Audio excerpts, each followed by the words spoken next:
ഒറ്റ രാത്രി കൊണ്ട് അപ്രതീക്ഷിതമായി ഇരച്ചെത്തിയ മലവെള്ളം പത്തനംതിട്ടയെ സ്തബ്ധമാക്കി. നേരം പുലരും മുൻപ് വീടുകളിലേക്ക് വെള്ളം കടന്നു കയറിയതോടെ ജനങ്ങൾ പരിഭ്രാന്തരായി. 3 ഉരുൾപൊട്ടലുകളാണ് പത്തനംതിട്ട ജില്ലയിൽ ഉണ്ടായത്.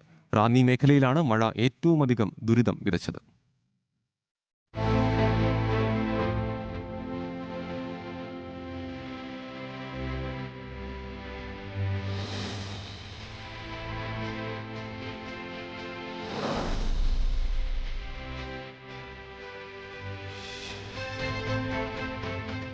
ഒരു രാത്രി നിന്നു പെയ്ത മഴ, പെയ്ത്തുവെള്ളം ആർത്തലച്ചെത്തി. പത്തനംതിട്ടയുടെ മലയോര മേഖല നേരം പുലരും മുമ്പ് നടുങ്ങി. പലയിടത്തും മണ്ണിടിച്ചിലും വെള്ളപ്പൊക്കവും വ്യാപക നാശനഷ്ടവും. കോന്നിയിൽ ഒരിടത്തും ചിറ്റാറിൽ 2 ഉരുൾപൊട്ടി. ആർത്തിരമ്പിയെത്തിയ മഴവെള്ളവും ഉരുളുപൊട്ടിയ വെള്ളവും വന്നു ചേർന്ന് നദികൾ നിറഞ്ഞു. പമ്പ, അച്ചൻകോവിൽ, മണിമലയാർ, കല്ലാർ, കക്കട്ടാർ നദികളെല്ലാം കരകവിഞ്ഞു. റാന്നി നഗരം ഒറ്റപ്പെട്ടു. നൂറുകണക്കിന് ആളുകൾ വീടുകളിലും വ്യാപാര സ്ഥാപനങ്ങളിലും കുടുങ്ങിക്കിടന്നു. പോലീസ്, ഫയർഫോഴ്സ്, സ്കൂബ സേനകളുടെ നേതൃത്വത്തിൽ രക്ഷാപ്രവർത്തനം നടന്നു. കോന്നിയിൽ നിന്ന് വനം വകുപ്പിന്റെ കുട്ടവഞ്ചികളും രക്ഷാപ്രവർത്തനത്തിനായി എത്തിച്ചു. ഉച്ചയോടെ കുടുങ്ങിക്കിടന്ന മുഴുവൻ ആളുകളെയും രക്ഷപ്പെടുത്തി. ആളുകളെല്ലാം തന്നെ വിവിധ ദുരിതാശ്വാസ ക്യാമ്പുകളിലേക്ക് മാറ്റി എന്നാണ് ജില്ലാ ഭരണകൂടവും മെല്ലെയുമെല്ലാം അറിയിച്ചത്.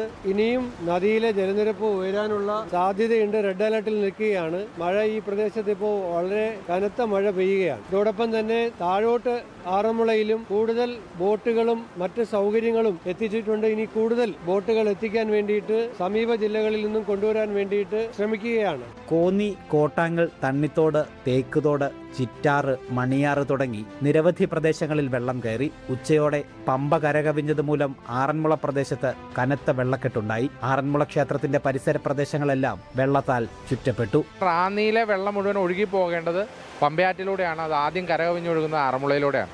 അപ്പോൾ ഇനി നമ്മൾ ഏറ്റവും കൂടുതൽ ശ്രദ്ധിക്കേണ്ടത് ആറന്മുളയിലാണ്. കാരണം ആറന്മുളയിലാണ് കൂടുതൽ കാര്യങ്ങൾ നമുക്ക് ചെയ്യേണ്ടത്. ഇപ്പോൾ തന്നെ നമ്മൾ NDRFന്റെയും ഫയർഫോഴ്സിന്റെയും സംഘങ്ങൾ എല്ലായിടത്തും ഉണ്ട്. രാവിലെ തന്നെ ഇത് മുന്നിൽ കണ്ടുകൊണ്ട് ക്യാമ്പുകൾ തുറക്കുകയും ആ ക്യാമ്പുകളിലേക്ക് ആളുകളെ മാറ്റി പാർപ്പിക്കുകയും ചെയ്തിട്ടുണ്ട്.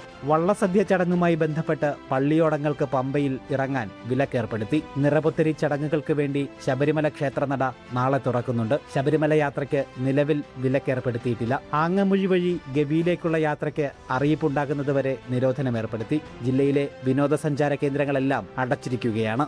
2018 സമാനമായി ഉള്ളുലയ്ക്കുന്ന വലിയ വെള്ളപ്പൊക്കമാണ് റാന്നിയിൽ ഇക്കുറിയുമുണ്ടായത്. നൂറുകണക്കിന് ആളുകളുടെ സ്വപ്നങ്ങളും സമ്പാദ്യങ്ങളും മലവെള്ളപ്പാച്ചിലിൽ ഒലിച്ചുപോയിട്ടുണ്ട്. ആശങ്കയും ഭയവും വിട്ടൊഴിഞ്ഞിട്ടില്ല താനും. റാന്നിയിൽ നിന്നും അജയ് നായർക്കൊപ്പം ഗോകുൽ രമേശ്, ജനം.